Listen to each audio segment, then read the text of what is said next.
DCB മീഡിയയുടെ പുതിയൊരു വീഡിയോയിലേക്ക് സ്വാഗതം.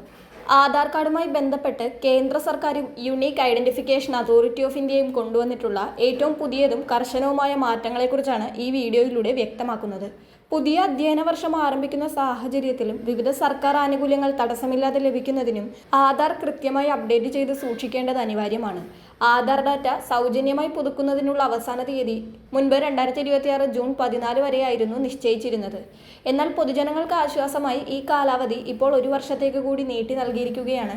അതായത് 2027 ജൂൺ 14 വരെ ഈ സൗജന്യം നീട്ടി നൽകിയിട്ടുണ്ട്.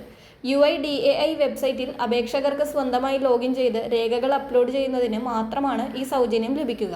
അക്ഷയ കേന്ദ്രങ്ങൾ വഴിയോ മറ്റ് ആധാർ സേവാ കേന്ദ്രങ്ങൾ വഴിയോ ആണ് പുതുക്കുന്നതെങ്കിൽ കൃത്യമായ ഫീസ് നൽകേണ്ടതുണ്ട്. ആധാർ കാർഡ് എടുത്തിട്ട് 10 വർഷം കഴിഞ്ഞിട്ടുള്ള എല്ലാ ആളുകളും നിർബന്ധമായും തങ്ങളുടെ വിവരങ്ങൾ അപ്ഡേറ്റ് ചെയ്യേണ്ടതുണ്ട്. ഇത്തരം അപ്ഡേഷനുകൾ നടക്കുമ്പോൾ ഫോട്ടോയും ബയോമെട്രിക് വിവരങ്ങളും കൂടി പുതുക്കുന്നത് ആധാറിൻ്റെ സുഗമമായ ഉപയോഗത്തിന് സഹായിക്കും. നിലവിൽ ഫേസ് ഒതന്റിക്കേഷൻ സാങ്കേതികവിദ്യ വഴി നിരവധി സേവനങ്ങൾ ലഭ്യമാകുന്നതിനാൽ ആധാറിലെ ഫോട്ടോ പുതുക്കുന്നത് നല്ലതായിരിക്കും.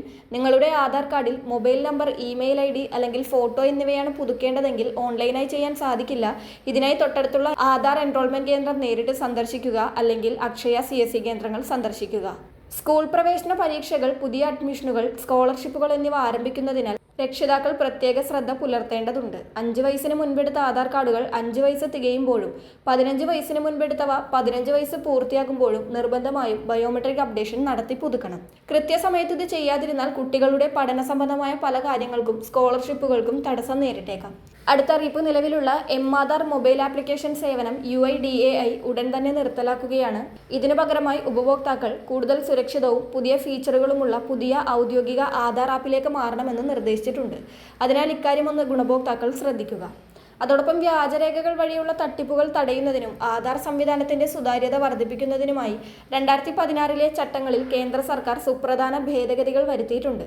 കുട്ടികൾ, മുതിർന്നവർ, പ്രവാസികൾ, ട്രാൻസ്ജെൻഡറുകൾ എന്നിവർക്ക് ആധാർ എടുക്കുന്നതിനും പുതുക്കുന്നതിനും ഇനി മുതൽ പ്രത്യേക വിഭാഗങ്ങളായി തിരിച്ചുള്ള മാനദണ്ഡങ്ങളും രേഖകളുമാണ് നൽകേണ്ടത്.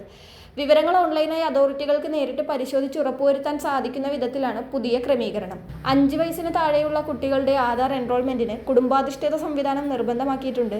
മാതാപിതാക്കളുടെയോ നിയമപരമായ രക്ഷിതാക്കളുടെയോ സാധുവായ ആധാർ കാർഡും കുട്ടിയുടെ ജനനത്തീയതി തെളിയിക്കാൻ ജനന സർട്ടിഫിക്കറ്റും ഇതിനായി സമർപ്പിക്കണം. കുട്ടികളുടെ ആധാറിലെ വിലാസം കുടുംബനാഥന്റെ ആധാറിലെ വിലാസത്തിന് തുല്യമായിരിക്കുമെന്നും എൻറോൾമെന്റ് സമയത്ത് രക്ഷിതാക്കളിൽ ഒരാൾ ബയോമെട്രിക് സ്ഥിരീകരണം നൽകേണ്ടത് നിർബന്ധമാണെന്നും വ്യക്തമാക്കുന്നുണ്ട്. ട്രാൻസ്ജെൻഡർ വ്യക്തികൾക്ക് സർക്കാർ നൽകുന്ന ഐഡന്റിറ്റി കാർഡുകളോ സർട്ടിഫിക്കറ്റുകളോ ഉപയോഗിച്ച് ആധാറിലെ പേരും ലിംഗമാറ്റവും പുതുക്കാവുന്നതാണ്. ഭിന്നശേഷിക്കാർ, അഗതി മന്ദിരങ്ങളിലും ശിശു സംരക്ഷണ കേന്ദ്രങ്ങളിലും കഴിയുന്നവർ എന്നിവർക്കായി ജില്ലാ സോഷ്യൽ വെൽഫെയർ ഓഫീസർ നൽകുന്ന സർട്ടിഫിക്കറ്റുകൾ അംഗീകൃത രേഖയായി കണക്കാക്കും. കൂടാതെ വിലാസം തെളിയിക്കാൻ സ്വന്തമായി രേഖകളില്ലാത്തവർക്കായി MP-മാർ, MLA-മാർ, തഹസിൽദാർ, ഗസറ്റഡ് ഓഫീസർമാർ, പഞ്ചായത്ത് പ്രസിഡന്റുമാർ എന്നിവർ നൽകുന്ന സർട്ടിഫിക്കറ്റുകൾ നിശ്ചിത സാഹചര്യങ്ങളിൽ അംഗീകരിക്കുന്നതാണ്. ആധാർ കാർഡിലെ വിവരങ്ങൾ തിരുത്തുന്നതിന് കർശന നിയന്ത്രണ പരിധികൾ നിശ്ചയിച്ചിട്ടുണ്ട്. ഒരാൾക്ക് തന്റെ ജീവിതത്തിൽ ജനനത്തീയതിയും ലിംഗവും 1 തവണ മാത്രമേ തിരുത്താൻ അനുവാദമുള്ളൂ. പേര് മാറ്റുന്നതിന് പരമാവധി 2 തവണ മാത്രമാണ് അനുമതിയുള്ളത്. എന്നാൽ വീട്ടുപേരിലെ മാറ്റങ്ങൾ, താമസ സ്ഥലം മാറുന്നതിനനുസരിച്ച് വിലാസം മാറ്റൽ, mobile number, email ID, photo, biometric വിവരങ്ങൾ എന്നിവ പുതുക്കുന്നതിന് യാതൊരുവിധ നിയന്ത്രണ പരിധികളും ഏർപ്പെടുത്തിയിട്ടില്ല. നിശ്ചിത പരിധി കഴിഞ്ഞും അനിവാര്യമായ കാരണങ്ങളാൽ പേരോ ജനനത്തീയതിയോ മാറ്റണമെങ്കിൽ അതിനായി പ്രത്യേക അനുമതി ആവശ്യമാണ്. അപേക്ഷകൻ മതിയായ തെളിവുകളോടെ UIDAIയുടെ റീജിയണൽ ഓഫീസിനെ നേരിട്ടോ ഇമെയിൽ, തപാൽ വഴിയോ സമീപിക്കേണ്ടതുണ്ട്. ഉദ്യോഗസ്ഥരുടെ വിശദമായ പരിശോധനയിൽ കാരണം ബോധ്യപ്പെട്ടാൽ മാത്രമേ തിരുത്തലുകൾക്ക് അനുമതി ലഭിക്കൂ. ആധാർ വിവരങ്ങൾ കൃത്യമായി സൂക്ഷിച്ചില്ലെങ്കിൽ കർഷക ആനുകൂല്യങ്ങൾ, PM കിസാൻ, ക്ഷേമ പെൻഷനുകൾ, സബ്സിഡികൾ തുടങ്ങിയവ മുടങ്ങാൻ സാധ്യതയുണ്ട്. അതിനാൽ ആധാർ വിവരങ്ങൾ പുതുക്കി കൃത്യതയോടെ സൂക്ഷിക്കാൻ ശ്രദ്ധിക്കുക. വളരെ പ്രധാനപ്പെട്ട ഒരു ഇൻഫർമേഷൻ മറ്റുള്ളവർക്ക് കൂടി ഷെയർ ചെയ്യുക.